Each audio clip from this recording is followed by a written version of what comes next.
Apa sih yang dimaksud pemberdayaan masjid? Pemberdayaan masjid itu bukan hanya untuk bagaimana mengajak orang sholat, ya kan? Itu salah satu fungsi pemberdayaan masjid. Tapi pemberdayaan masjid sesungguhnya itu seperti masjidnya Nabi. Bagaimana masjidnya Nabi? Masjidnya Nabi itu di situ ada kantornya, sekretariat negaranya, kira-kira seperti itu. Seluruh administrasi, seluruh urusan perkantoran itu ditangani Rasulullah di masjidnya. Di situ berfungsi sebagai rumah singgah. Orang dari luar negeri datang, nggak ada hotel di situ kan, nginapnya di masjid. Orang dari kampung-kampung pun juga kalau nggak ada rumah keluarganya, nginap di masjid. Masjid Nabi itu berfungsi rumah sakit. Orang yang perang dijahit di masjid kalau luka. Masjid Nabi itu rumah tahanan, tawanan perang itu dirantai di masjid. Masjid Nabi itu balai pertemuan, termasuk pengantinan, akikah. Masjid Nabi itu berfungsi sebagai sekolah dan balai keterampilan. Latihan jahit menjahit, latihan tukang kayu, tukang besi, dan tukang bikin senjata canggih itu. Semuanya di masjid. Memberdayakan masjid ini itu satu paket itu semuanya. Suara azan itu harus merdu, membaca Quran itu pun juga harus enak. Imam itu pun juga disyaratkan adalah orang yang paling baik bacaannya. Pasti masjid itu makmur. Kenapa? Enak. Imamnya enak, khatibnya enak, sandalnya nggak pernah hilang, bersih, dan seterusnya. Toiletnya juga bersih. Jadi kata kuncinya kalau kita ingin memakmurkan masjid, pertama, ya fasilitasi, imamnya harus bagus, muazzinnya harus bagus, penceramahnya harus bagus. Yang kedua, fasilitas fisiknya, toiletnya harus ada dan bersih.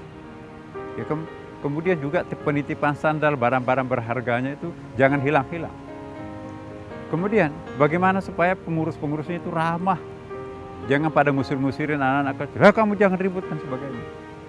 Anak-anak itu ya jangan dimarahi kalau di masjid. Teriakan anak-anak kecil di masjid itu sama dengan doa. Itu ada qaul yang mengatakan seperti itu. Anak-anak teriak-teriak bermain-main di masjid itu anak-anak.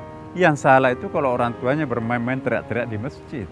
Lebih baik anak-anak itu teriakan di masjid daripada di luar sana itu. Kalau di masjid pasti ada orang ngaji di situ. Apaan tuh ngaji? Ayo kita ngaji yuk. Bahkan masjid Nabi, menara masjidnya Nabi itu dari ketinggian dilihat rumah mana yang tidak pernah berasap dapurnya. Turun. Kenapa Pak Bu? Apa dapurnya rusak? Enggak ada yang bisa dimasak. Ada mengepul dapurnya siang malam setiap hari. Alhamdulillah kafilah kami dari luar negeri banyak yang kita bisa masak. Bapak, Ibu, mohon maaf di seberang masjid itu 3 hari nggak pernah nyala dapurnya. Nggak ada yang bisa dimasak. Oh, saya nggak tahu. Jadi masjid itu adalah social control. Mempertemukan yang kaya dan miskin, mempertemukan orang miskin dan yang bodoh, mempertemukan orang yang punya perusahaan dan yang tidak punya kerjaan. Nah, itu kan sama-sama mengakses masjid. Jangan masjid itu kayak terminal bus atau kayak bus. Datang, duduk, nggak tahu siapa kanan kirinya, pulang, turun, nggak ada. Itu bukan memakmurkan masjid. Yang kita inginkan itu datang ke masjid. Assalamualaikum warahmatullahi wabarakatuh. Assalamualaikum. Tinggal di mana Pak? Apa pekerjaannya Pak? Alhamdulillah saya pimpinan perusahaan ini. Anak saya belum ada kerjaannya Pak. Oh iya boleh. Bawa permohonannya ke saya. Bayangkan, seperti itu yang dilakukan Rasulullah. Dalam tempo yang sangat singkat, masyarakat Nabi itu luar biasa berdaya. Seorang wanita menjadi korban penganiayaan oleh sejumlah pria karena dituduh mencuri. Video penganiayaan ini pun viral di media sosial. Peristiwa penganiayaan yang dialami wanita 35 tahun tersebut bermula ketika ia dituduh mencuri barang berharga milik pedagang pasar di Medan, Sumatera Utara.